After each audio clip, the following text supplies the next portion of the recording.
Hey guys, Luke here and welcome back to Season 2, Episode 5 of my James Hart Rugby Guy 3 Be a Pro career mode.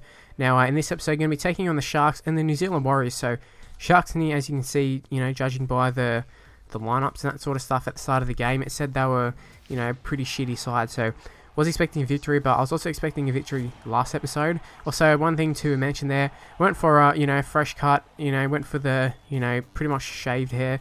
Just, aerodynamics, that's what I'm sort of thinking. Maybe we go a little bit faster. So, maybe a new haircut, new bit of form. Maybe that's what I'm sort of thinking. And you see David Minnett actually playing for the Sharks, former Bulldogs player who got in trouble for, I can't remember, doing something with the trainer, like stalking or something. Can't remember what it was, but good to see he's been picked up by the Sharks. Sharks picking up all the bad boys of the NRL, I suppose. But we get off to a pretty good start there.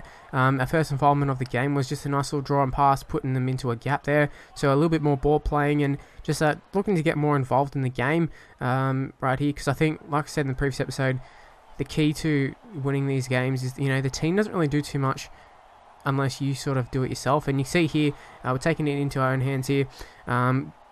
Not only ball playing, but, we put in a kick there, which should have led to a try. I think it was Josh Morris who grabbed the ball, couldn't get the ball down. And also, I should mention, this is our first game on pro difficulty, so sort of adjusting down to it. A lot of less offloads, which is something that I noticed. I did find that, stepping, that sort of stuff seems to be a little bit easier. But, nothing major that's, different. Just a lot more sort of toned down AI in terms of them offloading, that sort of stuff. And right there, we did so well to get ourselves in a great position, and then we end up blowing it by getting thrown over the sideline. I can't remember if that was, I think it might have been due to us trying to do the push, but maybe they just defended it well and threw us over the sideline, or we just decided to end up using the push in a really shitty direction, which led us over to the sideline. But so far, it's actually been, pretty okay game for us. But then right here, Fecky on the ball and just takes it around a 75th minute, and I swear that's a common theme for us, conceding late tries in the game. When you think it's 0-0, we need to score a try here or whatever, we just go and concede a really, really shitty try. And it all comes from offloads. Like I said, the offloads are toned down a lot, but I still feel like our side's offloads are just appalling compared to other sides. But, you look at that team right there, and it's not really something that's a top side that you would look at and go, man, that's an exceptional side or anything. And we're 76 rated here, got a few little upgrades. I think we might have moved up to 76 rated, I can't remember exactly, but I thought it was worth showing there. And last episode we actually did play a little bit of 5'8", so probably looking to not suit ourselves for a 5'8", but should they move us to 5'8", we want to have some alright stats. So I think at some point we'll need to start getting the passing stats up, because I know my guy can't pass very well. And it's, a great example is when they pass it to us off scrums when I try to pass it. So it usually just hits the deck straight away.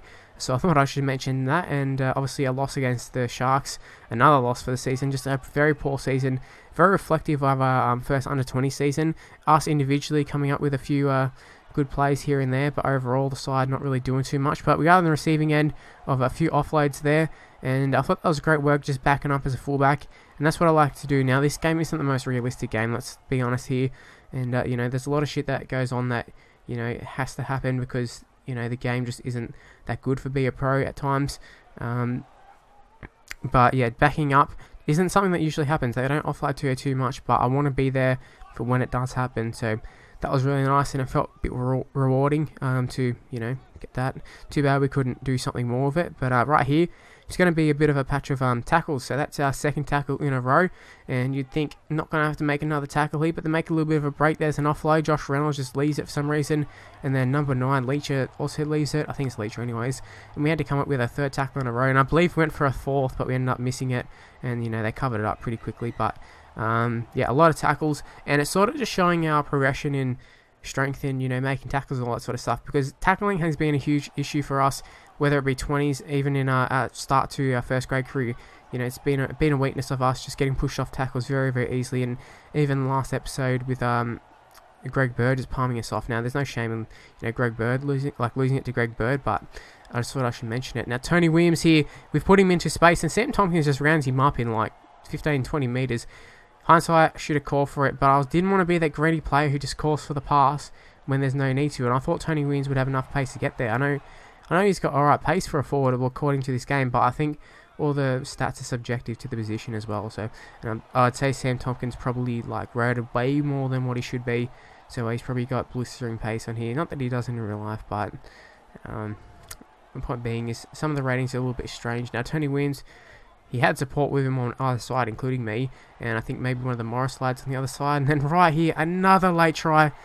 I don't know, I think this one was down to me. I'm pretty sure we did get palmed off. Havili, who's signed in real life to the Dragons, I think, for next year. And he just palmed us off, and it was so annoying. Like, it was ridiculously annoying. I mean, we just like, not long before that, we set up what I thought was going to be a try, and then, you know, either a try assist to us or we were going to finish it off.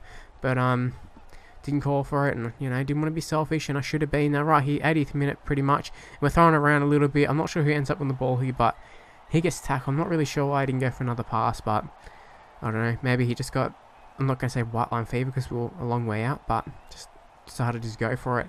Now, we were rated the best player for the Bulldogs, and doesn't really mean much considering our side sucks, but I mean, I suppose it means a little bit. I think we're maybe like second or third overall in the whole game, so that's nice, but you know, we're just not getting the results, and it's very frustrating. I don't know what to do. Anyways, that's where the video is going to end. Hope you have enjoyed it. If you could leave a like, be very much appreciated. Subscribe to my channel, also very much appreciated. Leave a comment. Follow me on Twitter at Mr. Luke and YT. Face the page in the description below, and I'll see you for my next video. Bye, guys.